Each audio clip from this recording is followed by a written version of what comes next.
जी, बिल्कुल। अच्छा, जो नए लोग आ रहे हैं उनको मतलब आपके मैं जो जवाब है उसके ऊपर ये समझा हूँ कि जो लोग हैं वो जो मेहनत करेंगे अगर तो वो सामने भी आ सकते हैं, आवाज़ अच्छी नहीं है फिर भी आप मेहनत करके जो है वो अपना नाम बता अच्छा थोड़ा-सा ये भी बता दीजिएगा कि बहुत आइडियल जो वॉइस है वो कौन-सी होती है? मतलब जब हम बोल रहे होते हैं? यार हाँ देखें, बेस आपकी अच्छी होनी चाहिए। बेस हुँ। बेस अच्छी हो तो फिर आपको अच्छी लगती है ना बेस वाली आवाज। अब देखे ना कानों किशोर को भाती कुमार है, है। भाती है कानों को बिल्कुल भाती बिल्कुल। है। हाँ। हाँ बिल्कुल बिल्कुल बिल्कुल। और उसमें फिर आपका सिर्फ आवाज और अंदाज आपका बोलने का अच्छा होना चाहिए। अब किशोर कुमार हैं या रफी है या मुकेश साहब हैं, ये सब अपने वक्त के बड़े अजीम गुलकार रहे या हमारे यहाँ जिस तरह थे। लेकिन किशोर हुँ। कुमार की आवाज के मुतालिक मैं ऐसे ही सुन रहा था, मन्ना डे का एक इंटरव्यू था और मन्ना डे ने उसमें कहा कि किशोर जैसी आवाज जो है ना वो एक अरब इंसानों में से किसी एक की होती है। तो अच्छा। एक अरब ओह! इंसानों में, तो यही वजह है कि किशोर के गानों का अंदाज ही अलग होता है। मैं बहुत ज्यादा पसंद करता हूँ, इसलिए मैं मिसाल दे रहा हूँ किशोर कुमार की। हुँ। आवाज का यही है कि आपकी बेस अच्छी अगर होगी तो आपकी आवाज वो अच्छी कंसीडर की जाती है। फिर ये कि आवाज की हुँ। कुछ प्रैक्टिस भी लोग करते हैं, उसकी वजह से थोड़ी अपनी बेस बेहतर भी कर लेते हैं। हुँ। मुझे थोड़ी शायद इसकी जरूरत नहीं पड़ी, किसी ने मेरी आवाज पे इतराज नहीं किया तो मैं फिर उस एक्सरसाइज में ही नहीं गया आवाज को बेहतर करने के लिए। नहीं, आपकी आवाज़ तो बहुत खूबसूरत है, बड़ी भाने वाली है। और हम शुक्रिया। वैसे जब टेलीविज़न पे आपको देखते थे या मैं अपने भाई से हम एक दूसरे में बात करते थे कि ये जो फरहान भाई हैं यार ये मुस्कुराते भी होंगे, मतलब इतनी संजीदा पर्सनैलिटी आपकी, एंजॉय करते थे हम। अच्छा जी, एक वो आवाज़ के हवाले से आप बात कर रहे थे तो वो एक जिनका सॉन्ग है ना ये मेरा गम कितना कम है, ये मुसलमान है, इनका नाम जो है मुझे नहीं आ रहा अभी दिमाग में, तो वो अपना वाक़या सुना रहे थे। ये भी मोहम्मद रफ़ी और इन लोगों के दौर में ही हुए हैं, उनका ये सॉन्ग है। तो वो कह रहे थे कि एक सॉन्ग जो पहले दुनिया में मैं कितना गम है, मेरा गम हाँ, कितना कम कितना है कम है। लोगों तो ये भी लोगों किशोर का। कुमार का ही गाना है। नहीं नहीं, ये एक मुसलमान है, अच्छा अच्छा। वो उनका मुझे अब नाम नहीं आ रहा। तो वो कहते हैं कि जब मैं पहली दफ़ा गाना जो है वो गाने के लिए किसी प्रोड्यूसर साहब को मिला, डायरेक्टर साहब को मिला, तो उन्होंने मुझे ना एक जब मेरी आवाज़ सुनी तो उन्होंने फटाफट मुझे एक सॉन्ग के लिए कह दिया। मुझे उन्होंने कहा कि इसकी प्रैक्टिस करें आप जाकर। वो कहते हैं कि मैं कोई 15-20 दिन प्रैक्टिस करने चला गया तो मेरे जो है ना गले में एक खराश आ रही थी। तो ठीक। 15 दिन मैंने उस खराश को ख़त्म करने के लिए मैंने प्रैक्टिस की और 15 दिन के बाद जब मैं गया तो डायरेक्टर साहब से जब मैंने प्रोड्यूसर साहब से मुलाकात हुई मेरी दोनों से, तो उन्होंने कहा हाँ जी सुनाया ज़रा। तो मैंने सुनाया तो उन्होंने कहा आपके गले में एक खराश आ रही थी वो किधर है? तो मैंने उन्हें ठीक। कहा कि मैं 15 दिन वही तो ख़त्म करता रहा हूँ। उन्होंने कहा उसलिए ही तो आपको गाना दिया था, वो खराश खूबसूरत थी उस गाने के ऊपर फिट आ रही थी। तो मतलब सही। कि जो आपकी आवाज़ है वो कहीं भी मौका महल के हवाले से आपको जो है वो ऊपर ले जा सकती है। अच्छा हाँ बिल्कुल। जी फरहान भाई, जब हम शहरों में देखते हैं कल मेरी एक क्योंकि मैं बड़ा पैशनेट हूँ कि मैं भी मीडिया में आऊँ, कहीं पे कोई प्रोग्राम कोई रिपोर्टर ही मुझे रख ले। तो कल एक 5 न्यूज़ के एक बंदे ने अपना इश्तेहार दिया हुआ था फेसबुक पे, मैंने उनको मैसेज किया व्हाट्सएप पे। मैंने कहा दीपालपुर के लिए, मैं क्योंकि दीपालपुर उकाड़ा से ताल्लुक़ रखता हूँ पंजाब से, तो मैंने कहा कोई रिपोर्टर की अगर कोई इस तरह की है तो मैं कर लूँगा, आप मुझे मेरे लिए कोई अपॉर्चुनिटी जो है वो तलाश करें। तो उन्होंने कहा जी ऑलरेडी हमारे पास मौजूद हैं। जो उन्होंने बंदा बताया तो वो बंदा जो था उसका एक मेडिकल स्टोर है। हमारी बहुत सारी न्यूज़ एजेंसीज जो हैं या न्यूज़ चैनल्स जो हैं वो अपने रिपोर्टर्स जो हैं उनका क्या क्राइटेरिया होता है, वो तो बड़े अजीबोगरीब से बंदे रखे होते हैं जिनकी उर्दू बिल्कुल ठीक नहीं होती। जैसे बोल ने रखा हुआ है हमारे इलाके में, बोल और पीटीवी ने, बिल्कुल उस बंदे को तो बिल्कुल उर्दू बोलनी नहीं आती, ना उसका स्टाइल है ना वो पढ़ा लिखा है, मैट्रिक मेरा ख्याल में उसने की हुई है। तो वो ये क्या क्राइटेरिया है रखने का? यार अपने ही सब साथी होते हैं, क्या हम इसमें कह सकते हैं। हमारे यहाँ बिल्कुल सही कह रहे हो आपके। वो फिर खास तौर पे आउट स्टेशन जो होते हैं या छोटे इलाकों के शहर में फिर जो रखे जाते हैं नुमाइंदे, अमूमन उनमें उस तरह इदारे शायद उतना ज्यादा ख्याल नहीं कर पा रहे होते और वो हो जी जाती हैं सिलेक्शन। बस मैं इस पे क्या कहूँ, सारे अपने साथी हैं तो कोई नहीं नहीं, इसमें। मैं ये नहीं कह रहा कि तनकीद आप करें, मैं कह रहा हूँ क्राइटेरिया है, मतलब जो हमारे सुनने वाले हैं बहुत सारे लोग जो हैं वो आना चाहते हैं कि रिपोर्टर हम बन जाएं या किसी इदारे से अटैच हो, ये तो क्राइटेरिया क्राइटेरिया। क्राइटेरिया जो है वो टीवी चैनल्स का तो थोड़ा अलग होता है। अखबारात को तो मैंने अमूमन यही देखा है कि अखबारात में अगर आप एक छोटे शहर के नुमाइंदे हैं, बड़े शहरों को हटा के, तो छोटे शहर के नुमाइंदे हैं तो आप बिजनेस कितना ला के दे देते हैं उनको, इश्तेहार कितने ला के दे देते हैं आपको। अच्छा, बिल्कुल ठीक है। अच्छा, उसके बाद फरहान भाई जब आप मीडिया में एंटर हो जाते हैं, आपने अपना तलफ़ुज़ ठीक करना है। जाहिर सी बात है, उसको प्रैक्टिस करने के लिए हम मीडिया में एंटर नहीं भी हो पा रहे, तो हम अपना तलफ़ुज़ ठीक करने के लिए क्या प्रैक्टिस कर सकते हैं? कौन सी बुक्स पढ़ सकते हैं? किस बंदे को हम सुन सकते हैं? कौन सी ऐसी चीज़ है जो हम अपने ऊपर लागू कर सकते हैं?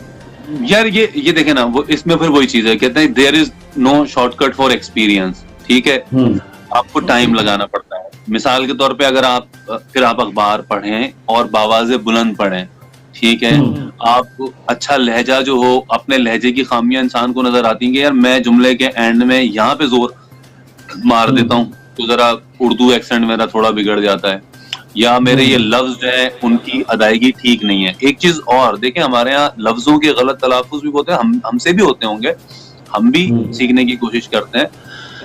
कोशिश ये करें कि इंसान को जिस पे शक हो ना कि यार ये लफ्ज मैं सही पढ़ रहा हूँ या नहीं पढ़ रहा हूँ, अब जिद्दोजहद है, जिद्दोजहद है। अब आपने अगर थोड़ी सी भी इसमें कंफ्यूजन आपको हो रही है, आप फौरन लुगत देखिए। आपके पास एक जो स्टार्ट किया, हम सबको भी एक लुगत होनी चाहिए हमारे पास कि हमें जब किसी भी शक, क्योंकि बाज़ औक़ात ये होता है कि आपको ना किसी भी लफ्ज पे हो सकता है शक कि यार ये ज़ेर ऊपर होगा, इसमें ज़बर ऊपर होगा। जितना अच्छा आप करोगे उतना देख लेंगे आप उसको। तो आप पहले तो अपने और फिर उस लफ्ज को फिर लिख लें आप सही तलफ़ुज़ के साथ, ताकि आइंदा आप जो है वो गलत उसको तलफ़ुज़ को अदा ना करें। ये फिर आप पढ़ने की कोशिश करते हैं, आप बावाज़े बुलंद पढ़ें। कोई भी अगर आपको न्यूज एंकर अच्छा लगता है, न्यूज रीडर अच्छा लगता है, अगर आपको उसका अंदाज अच्छा लगता है, कोशिश करेंगे उस तरह के अंदाज को कर लें। वैसे तो अपना ही अंदाज होता है इंसान का, लेकिन न्यूज का स्टाइल आप चलें, ठीक है, आपने कहा यार मैं इनकी उर्दू अच्छी लगती है, उस तरह से ये चीजें करने से ही होती हैं। इसके कोई सेट पैटर्न नहीं होते। जैसे गाड़ी चलाने के लिए इब्तदाई उसूल तो आपको कोई बता सकता है, लेकिन वो जो गाड़ी चलाने में एक एक मिनट में जो फैसला करना है, जो आपको एक एक अंदाज रखना होगा रोड के ऊपर, वो आपको कोई नहीं सिखा सकता। वारिस भाई मेरे दोस्त हमारे साथ, उनके मैं जरा शुक्रिया अदा करूं। काका आपका बहुत शुक्रिया। वारिस भाई आपके मैं कमेंट्स पढ़ भी रहा हूं, लेकिन वो ज्यादा नजर नहीं पड़ पा रही कमेंट्स के ऊपर। वो उनका पहला कमेंट जो है, फरहान के बकौल अच्छी शक्ल सूरत और नए खून के धोखे में हम अपनी जबरों के म्यार को एंकर जरिए तबाह कर रहे हैं, इस तरह का उन्होंने लिखा है। और उन्होंने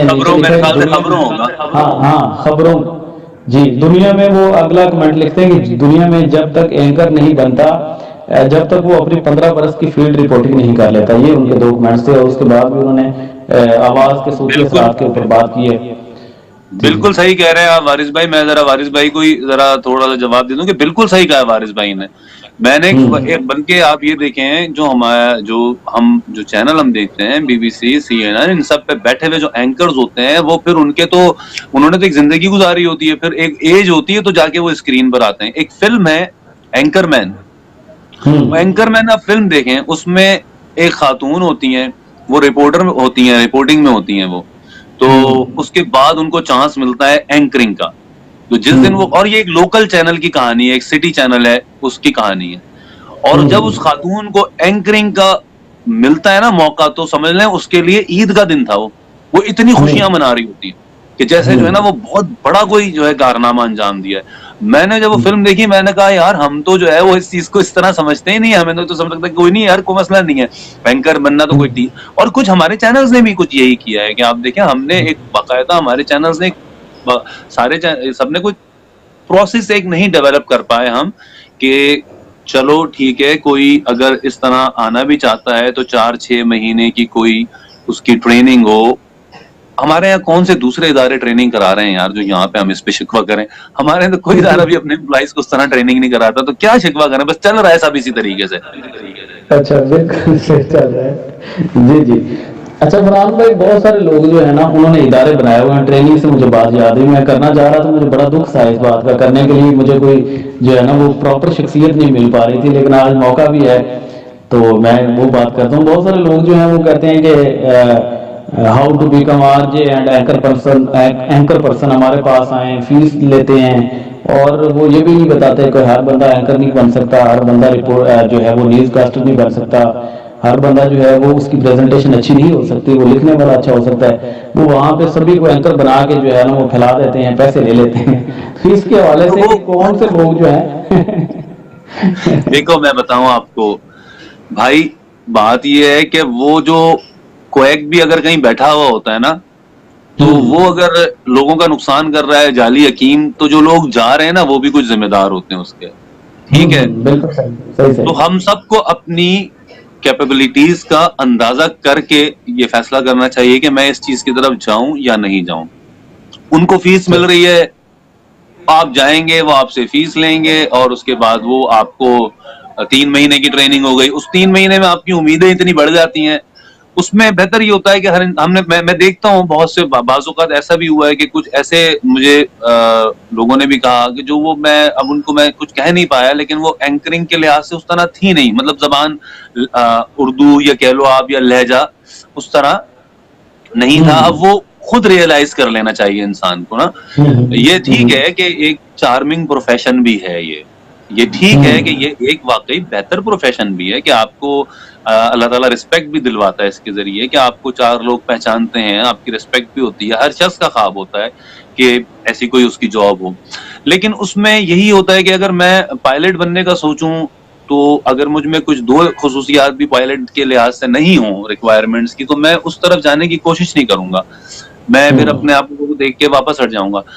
मैं उन इदारों से क्या शिकवा, वो तो बहुत से लोग ये हमसे भी कई दफा लोगों ने कहा कि यार आप एकेडमी बनाएं, आप खोलें। मसला एकेडमी बनाना मसला नहीं है, एकेडमी बना के वो पढ़ाना भी मसला नहीं है, लेकिन वो बच्चे जो आएंगे जो 4-4 6-6 महीने मेरे पास कोई कोर्स करेंगे, उसके बाद जब वो कहेंगे कि मैंने जॉब के लिए जाना है, तो मैं कहाँ उनकी जॉब कराता फिरूंगा, मैं कैसे उनकी जॉब करवा पाऊंगा? हर बंदे को तो मैं नहीं लगवा पाऊंगा। तो मैं कभी इसलिए इस तरफ आगे नहीं बढ़ा। वैसे कोई मशवरा मांगता है, कोई कुछ पूछता है, तो वो 10 दफा बताने के लिए हाजिर है, बिस्मिल्लाह। लेकिन ये चीज मुझे ठीक नहीं लगती, क्योंकि हमारे ऑलरेडी बहुत यूनिवर्सिटियां ये काम कर रही हैं। इतने स्टूडेंट्स तो पहले इस यूनिवर्सिटी में मौजूद हैं। हम तो ये सोच के परेशान होता हूँ मैं कि ये स्टूडेंट बेचारे जब आएंगे मास कॉम करके, ये किधर जॉब करेंगे, कहाँ जाएंगे, क्या करेंगे? बिल्कुल। अच्छा, उसके अलावा फरहान भाई एक ये भी आपसे, क्योंकि आप रिलेटेड बंदे हैं, तो सारे सवाल आप मेरे दिमाग में आ रहे हैं। बिल्कुल अगर आप बिल्कुल मसला आप नहीं मैं पूछें, नहीं बिल्कुल आप अच्छा पूछें। अच्छा, वो बहुत सारे लोग जो हैं वो जब वो दिल बर्दाश्त हो जाते हैं, किसी टेलीविजन से जॉब उनको नहीं मिलती या कोई न्यूज रिपोर्टर नहीं बनते, न्यूज कास्टर नहीं बनते, वो अपना चैनल ही बना लेते हैं। तो ये अच्छी इसमें बात है, जी जी जी जी, इस पे ये रोशनी बहुत अच्छी डालिए। बात है। मैं आपको अच्छा बताऊं, ये तो ऐसी चीज हुई है सोशल मीडिया, और अब इस जो मोबाइल ने आपको एक सहूलत दे दी है, ये समझ लें आप एक बहुत बड़ा आने वाले दिनों में रेवोल्यूशन है। आहिस्ता आहिस्ता अब ये टीवी अब खुद ही कम होता चला जाएगा। ये जो अब इस वक्त हमारे सामने ये जो चीज मौजूद है ना, ये मोबाइल फोन, ये हमारा हाँ टीवी बन जाएगा, यही हमारा सिनेमा बन जाएगा, यही हमारा दोस्त है, यही लैपटॉप है, यही किताबें, लाइब्रेरी, सब यही है। ठीक बिल्कुल है, सही बात। मैं कितना अरसा हो जाता है कि बाज़ औक़ात वो लैपटॉप की उस तरह जरूरत महसूस नहीं होती। इसी में बुक्स भी डाउनलोड की हुई हैं, इंटरनेट भी आपके पास मौजूद है, सोशल मीडिया भी इसी के ऊपर आपके पास मौजूद है, और यही आपका कैमरा भी है, और यही आपका ब्रॉडकास्ट स्टेशन भी है। और ये बहुत बड़ी सहूलत है। अब इसमें जो बंदा जो काम करना चाहता है वो अपने काम को मुनफरिद तरीके से करे, अपनी व्यूवरशिप लेकर आए। ये आने वाले दिनों में ऐसा होगा कि आप देखेंगे आहिस्ता आहिस्ता। मतलब मैं एक मिसाल आपको देता हूँ, नेटफ्लिक्स है, नेटफ्लिक्स मूवी साइट है, ठीक है ना, सब आप उस पे मूवीज देखते हैं और मूवीज परचेज करते हैं नेटफ्लिक्स में। नेटफ्लिक्स का इस दफा ऑस्कर के ऊपर जो 30 फिल्में लगी हैं, उनमें से 15 फिल्में नेटफ्लिक्स के ऊपर जारी हुई हैं। नेटफ्लिक्स ने वो फिल्में बनाई हैं, यानी कि वो फिल्में सिनेमा पे आई नहीं, वो सिर्फ और सिर्फ इस इंटरनेट के ऊपर रिलीज हुई हैं। और उनमें से मतलब 15 फिल्में ऑस्कर के लिए नॉमिनेट हुई हैं।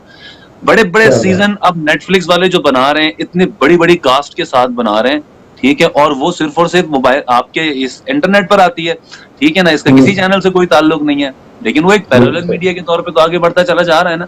अभी भी आप देखें, अभी आप आजकल क्या हो गया है, हम अब कितना टीवी के साथ चिपके हुए होते हैं, या हम कितना प्रोग्राम्स के साथ चिपके हुए होते हैं। पिछले 6 साल पहले, 8 साल पहले, 10 साल पहले हम सब पागलों की तरह बैठे हुए होते थे, काम छोड़ के वापस आ जाते थे, बाहर निकले में दोस्तों के साथ, तो नहीं 10 बजे वो वाला शो देखना है, 8 बजे ये वाला शो देखना है। अब क्या होता है, अब हम बोलते हैं यार कोई नहीं, रिपीट इस पे देख लूंगा, यूट्यूब पे जाके देख लूंगा, फलाना शो रह जाएगा, कोई मसला नहीं, वो देख लूंगा, वहां देख लूंगा। इस चीज ने हमें बहुत लिबर्टी भी दी है, बहुत फ्रीडम भी दी है इस चीज ने। ये बड़ी फायदे की चीज है, इसको जो इस्तेमाल करना चाहे करे। आप सिटीजन जर्नलिज्म इससे शुरू कर सकते हैं। हाँ, एक चीज जरूर है, एक जॉब की सूरत में आपको सैलरी मिलती है, ऑब्वियसली आपका घर चलता है। ये कोई जो तरीका जो भी इख्तियार करना चाहेगा उसको पैसे जनरेट करने के लिए इससे थोड़ी मेहनत ज्यादा करना पड़ेगी, लेकिन इससे जब पैसे जनरेट होंगे तो वो चैनलों से भी कहीं ज्यादा होंगे। अगर आप हिट कर जाते हैं, YouTube चैनल आपका हिट कर जाता है, आपको बहुत अच्छी चीज करते हैं, आपको रिसर्च करते हैं इस तरह की, आपके तहकीकाती तरह की रिपोर्ट्स आप उस पर डालते हैं, लोग देखते भी हैं और सर्कुलेट भी होती हैं, और बाजू का तो अब इससे आगे बढ़ते हुए नजर आएंगे। जैसे डेली पाकिस्तान जो है वो आजकल बहुत ज्यादा उर्दू पॉइंट है, इस तरह के बहुत सारे जो है वो सोशल मीडिया के जो वेबसाइट्स हैं बहुत ज्यादा अर्निंग भी कर रहे हैं, उनका नाम भी, और मिलियंस में उनके जो विजिटर्स करोड़ों में कमा रहे हैं, करोड़ों में कमा रहे हैं, ये करोड़ों में कमा रहे हैं। तो ये नहीं है कि ये कोई नुकसान में, तो ये आइडियाज ही तो थे ना, इसी तरह लोग आगे बढ़े और उन्होंने कर लिया। और ये चीज ऐसी है, इसमें आपको कोई मसला ही नहीं, हर बंदे के पास, जिसके पास 30-35 हजार अच्छा मोबाइल वो थोड़ा सा ले सकता है, जिसका कैमरा थोड़ा अच्छा हो और जो थोड़ा सा फास्ट मोबाइल हो, बस उसका काम पूरा, वो अपने शौक के लिए अपनी क्रिएटिविटी को उसके ऊपर दिखा सकता है, अपनी मर्जी से कोई चीज तख्लीक कर सकता है। देखिए ना, आप ऑफिस में हो तो आप ज़ाब्तों के पाबंद हो जाते हैं, यार ये पॉलिसी है, ये पॉलिसी है, इक्विपमेंट नहीं मिला, कैमरा नहीं मिला, इसके ऊपर तो आप जैसा दिल चाह रहा आपका, आप उस चीज को पेश कर सकते हैं, जिस तरह की रिपोर्ट बनाना चाहें अपने शहर के ऊपर, अपने हालात के ऊपर, अपने वाकयात के ऊपर। बड़ा अच्छा फॉरम एक मिलता जा रहा है आहिस्ता आहिस्ता।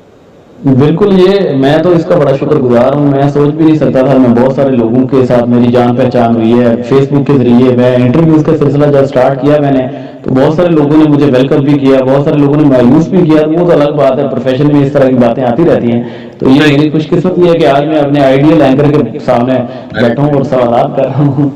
तो अच्छा फरहान भाई, आपकी लाइफ के बारे में, फिर शादी का जो है ना वो मैं थोड़ा सा पूछना चाह रहा था, पर्सनल अगर आप फील ना करें तो। जी जी जी जी। शादी का यार, मैं अभी मुझे 1.5-2 साल हुए हैं शादी को। मेरी पहले एक शादी हुई थी, वो मेरी डिवोर्स हो गई थी। फिर 6-7 साल का फिर मैंने गैप दिया, उसके बाद फिर शादी हुई है। और अल्लाह का शुक्र है, जो मेरी वाइफ हैं वो भी मॉर्निंग शो करती हैं। अल्लाह का शुक्र, हम दोनों की बहुत अच्छी जिंदगी गुजर रही है, हैप्पी कपल हैं हम दोनों। और वो भी मीडिया की ही फील्ड से एक अरसे से वाबस्ता हैं। वो जियो में रही हैं, वहां पर भी मॉर्निंग शो करती थी, फिर इधर नियो टीवी के अंदर मॉर्निंग शो करती रही हैं, और आजकल अब जीएनएन में मॉर्निंग शो कर रही हैं, मरियम फरहान। तो ये है शादी की सूरत हाल। अच्छा, बिल्कुल। चलो बहरहाल उस पर सवालात जो इतने ज्यादा नहीं होने चाहिए। अच्छा, पर्सनल जो है आपके गोल जो हैं, अभी तो आप कप्तान जी, सुनो कप्तान जी की कोर फिलॉसफी क्या है, उसमें कहना आप क्या चाह रहे हैं? यार सुनो कप्तान जी, हमारे प्रोग्राम की थीम ये है कि लोग अब इस नई हुकूमत से जो तवक्कुआत रखते हैं और जो मसाइल हमारे हैं बरसों के चलते चले आ रहे हैं, उसमें लोगों का अपना नुक्ता नजर क्या है। बहुत फर्क होता है हर बंदे के सोचने का। हर शख्स अब कोई अपने मुआशी हालात के तनाजुर में सोच रहा होता है, कोई अपने समाजी हालात के तनाजुर में सोच रहा होता है, कोई अलग तरह से सोच रहा होता है, कोई अलग तरह से सोच रहा होता है। तो हम बेसिकली इस प्रोग्राम में हम एक पैटर्न रखते हैं सवालात का कि लोग इसके मुतालिक कितने मुख्तलिफ नुक्ता नजर रख सकते हैं, लोगों को क्या वजूहात नजर आती हैं। मसलन हमारे यहाँ इंसाफ क्यों नहीं मिल पाता, इंसाफ की फराहमी में जिम्मेदारी किसकी है, सबसे बड़ा कसूर किसका है। कोई आपको नजर आएगा शख्स, वो कहेगा पुलिस जिम्मेदार है, कोई कहेगा जी जजेस जिम्मेदार है, कोई कहेगा जी वकील जिम्मेदार है, कोई कहेगा जी फलाना जिम्मेदार है। काफी लोगों का आपको एक कलेक्टिव, एक कॉन्शियसनेस लोगों का सामने आता है। और हमारे प्रोग्राम की फिर थीम ये है कि जी चूंकि पीटीआई, इमरान खान साहब, वजीर आजम इमरान खान साहब, वो जब आ रहे थे इक़्तिदार में या पिछले अरसे में जब उनकी जद्दोजहद चल रही थी, तो वो जो वादे करते थे लोगों से, जो वो उनके नारे थे इंतखाबी